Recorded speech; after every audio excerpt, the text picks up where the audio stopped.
বেগম জিয়া অসুস্থ, জীবন মৃত্যুর সন্ধিক্ষণে খুবই খারাপ অবস্থার মধ্যে রয়েছে। এই সময়েও কিছু নেতাকে দেখা যায় হাসি মুখে বিবৃতি দিচ্ছে, দেখেছেন না? হাসপাতাল থেকে হাসি মুখে বের হয়। ওরা কারা? ওদেরকে চিহ্নিত করা দরকার। ওরা তো তারা যারা বালুর ট্রাকটা বাড়ির সামনে থেকে সরাতে পারে নাই, তারা। ঠিক না বেঠে? এই জাতীয় নেতাদের কারণে বিজয় বিলম্বিত হয়েছে। এই জাতীয় নেতাদের কারণে তারেক রহমান বাড়িতে ফিরতে পারে না। ওগো আমার ভাইয়েরা, আবার একজন নেতা দেখলাম বলেছে জিয়াউর রহমানের যে জানাজা হয়েছে ইতিহাস সাক্ষী, বেগম জিয়ার জানাজা তার থেকেও বড় হবে। তার মানে উনি অলরেডি কবর খুঁচার জন্য ব্যস্ত। ঠিক না বেঠে? এইগুলো আসলে নেতা নয়, এইগুলো খেতা। এইগুলো যতদিন নেতৃত্ব দেবে ততদিন বাংলাদেশ মুক্তি পাবে। কারণ আমার মনে হলো এই নেতার কথা শুনে একবার একজন ডাক্তারের কাছে গিয়েছে, যে বলছে ডাক্তার সাহেব আপনার কাছে রুগী আসে কেমন, আপনার কাছে রুগী হয় কেমন, আপনার কাছে রুগীরা চিকিৎসা নেয় কেমন, কত বেশি রুগী আসে? বলল আপনি আসার সময় কেশবপুর থেকে যখন আপনি কোন গ্রাম আওয়ালগাতি পর্যন্ত এসেছেন, আসার পথে নতুন কবর কয়টা পেয়েছেন? বলল ডানে বামে তো অন্তত 20টা মতো পাইছি। বলছে সবগুলো আমার হাতের রুগী। সবগুলো? উনি বুঝাতে চেয়েছে যদি মরা রুগী এই হয় তাহলে জ্যান্ত কত? রুগী এতে ভয় পাবে না খুশি হবে? বলেন, ভয় পাবে না খুশি হবে? কারণ সব যদি 20টে কবর দেখিস, তুই ভালো কথা কয় যে এই আশেপাশে যা দেখছেন জ্যান্ত ঘুরি বেড়াচ্ছে সব আমার হাতের রুগী, তাইলে ওর একটা সান্ত্বনা পাবে যে না আলহামদুলিল্লাহ, তাইলে ওষুধ খালি মোটামুটি একটা এনার্জি আসতে পারে। কিন্তু ও বলতিস যে আসার পথে নতুন কবর কয়টা পাইছেন? বলছে 20টে। বলছে সব আমার হাতের রুগী। তাহলে ও আর এখানে চিকিৎসা নিতে পারবে? ওই নেতার অবস্থা তাই। আমরা যেখানে দোয়া করছি ও রব, ইসলামী মূল্যবোধে বিশ্বাসী বেগম জিয়া, শহীদ প্রেসিডেন্ট জিয়াউর রহমান তো ছিলেন তিনি যিনি বাংলাদেশের সংবিধানে বিসমিল্লাহ প্রতিষ্ঠিত করেছিলেন, ইসলামী মূল্যবোধে বিশ্বাসী ছিলেন। এমনকি নিমগাছ দিয়েছিল মক্কায়, যেখানে এখনো রয়েছে শাজারাতুজ জিয়া বা জিয়া ট্রি বলে। ওগো আমার ভাইয়েরা, সেই ইসলামী মূল্যবোধে বিশ্বাসী শহীদ প্রেসিডেন্ট জিয়াউর রহমান, তার সহধর্মিনী বাংলাদেশের পক্ষে, তিনি বাংলাদেশের পক্ষে আপসীন নেত্রী ছিলেন। কখনো বিদেশি প্রভুদের কাছে মাথা নত করে, দাদাদের কাছে মাথা নত করে নাই, মাথা বিক্রি করে নাই, দেশ বিক্রি করতে চায় নাই, সত্য কথা স্পষ্ট করে বলেছে। কয়েকদিন আগেও দেখলাম একটা বক্তৃতায়, যখন বেগম জিয়া বক্তৃতা দিচ্ছেন, সামনে থেকে বলে উঠলো বেগম জিয়া ভয় নাই, রাজপথ ছাড়ি নাই। বলল তোমাদের ওই স্লোগানে এখন আর চিড়া ভেজে না। তবে আমি তোমাদের ওই স্লোগান চাই না। তোমরা রাজপথ ছাড়ো নাই, কথাটা মিথ্যা। তোমরা যদি রাজপথ ধরে থাকতে তাইলে এই অবস্থা হইতো। রাজপথ ছাড়ি না এই কথা বলবা না, স্লোগান চেঞ্জ করতে হবে। বস্তির পোলাপান দিয়ে রাজনীতি চাই না, এমন রাজনীতিবিদ চাই, এমন ছাত্র দল, এমন যুব দল চাই যারা লেখাপড়া করবে, যারা বই পড়বে, যাদের হাতে থাকবে কলম, যারা নতুন নতুন স্লোগানে উজ্জীবিত হবে। বেগম জিয়া ভয় নাই, রাজপথ ছাড়ি নাই, এটা সম্পূর্ণ প্রতারণা। কারণ রাজপথ যদি ধরে থাকতে তাইলে বালুর ট্রাক আমার বাড়ির সামনে থাকতো না। ঠিক না বেঠে? এই জন্য উজ্জীবিত হওয়া দরকার। যারা ভুল বলে, ভুল কথা বলে, ভুল রাজনীতি করে, সংশোধন হওয়ার দরকার আছে না নাই?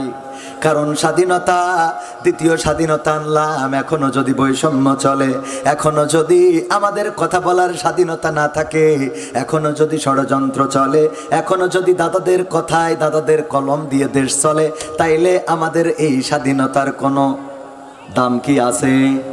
দেশটা নয়তো কারো বাপের ভিটা, করবে মন চাহিলেই যখন যেটা। দেশটা নয়তো কারো বাপের ভিটা, করবে মন চাহিলেই যখন যেটা।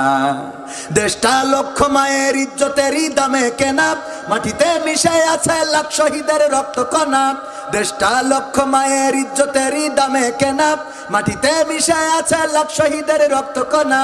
সেই রক্তের দামে কেনা মোদের সোনার ভিটা, সেই রক্তের দামে কেনা মোদের সোনার ভিটা। তবে কেন অভ্যাস হলো দাদা বাবুদের চরণ চাটা? কথা কয় না? তবে কেন অভ্যাস হলো দাদা বাবুদের চরণ চাটা, দেশটা নয়তো কারো বাপের ভিটা, করবে মন চাহিলেই যখন যেটা, দেশটা নয়তো কারো বাপের ভিটা, করবে মন চাহিলেই যখন যেটা। যে দেশের সংবিধানে বিসমিল্লাহ থাকে লেখা, সে দেশের সংসদে হয় মদের আইন বৈধ রাখা। যে দেশের সংবিধানে বিসমিল্লাহ থাকে লেখা, সে দেশের সংসদে হয় মদের আইন বৈধ রাখা। বলো না কাকে রেখে কাকে ছেড়ে বলবো কথা, বলো না কাকে রেখে কাকে ছেড়ে বলবো কথা, সবই তো নাসের পুতুল মার্কিন হলো আসল খোটা। দেশটা নয়তো কারো বাপের ভিটা, করবে মন চাহিলেই যখন যেটা, দেশটা নয়তো কারো বাপের ভিটা, করবে মন চাহিলেই যখন যেটা।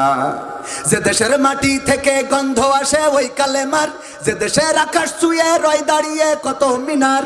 যে দেশের মাটি থেকে গন্ধ আসে ওই কালেমার, যে দেশের আকাশ ছুঁয়ে রয় দাঁড়িয়ে কত মিনার। আজানের সুরে সুরে জীবন যাদের গড়ে ওঠা, আজানের সুরে সুরে জীবন যাদের গড়ে ওঠা, সে দেশের মাটিতে আজ নাস্তিকতার ঘন ঘটা। ঠিক বলছি না বে ঠিক বলছি?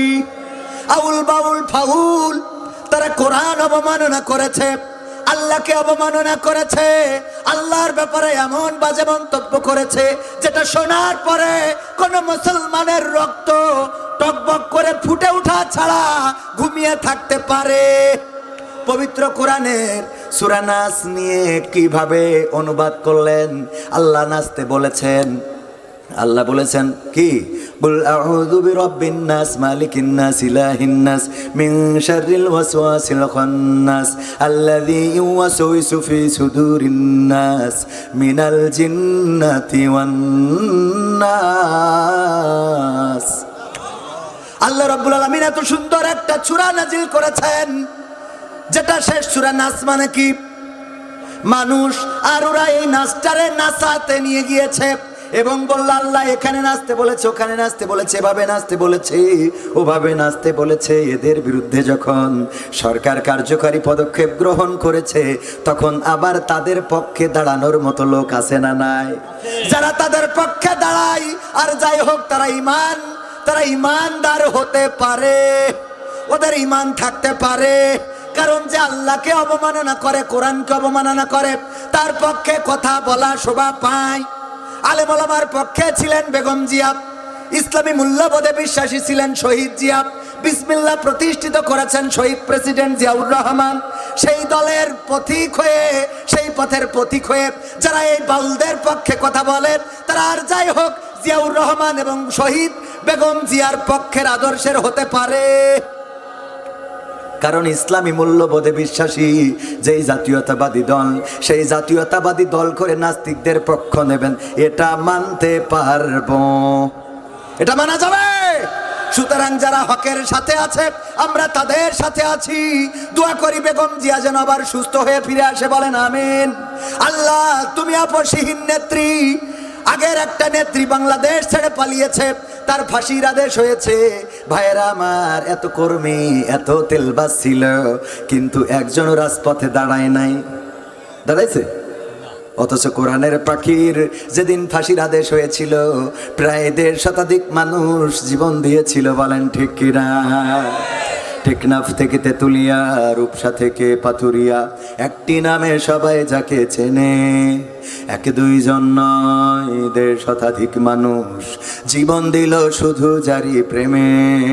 সেই মানুষের মুক্তি চেয়ে যেতাম আমি গান গে, ওই মানুষের মুক্তি চেয়ে যেতাম আমি গান গে।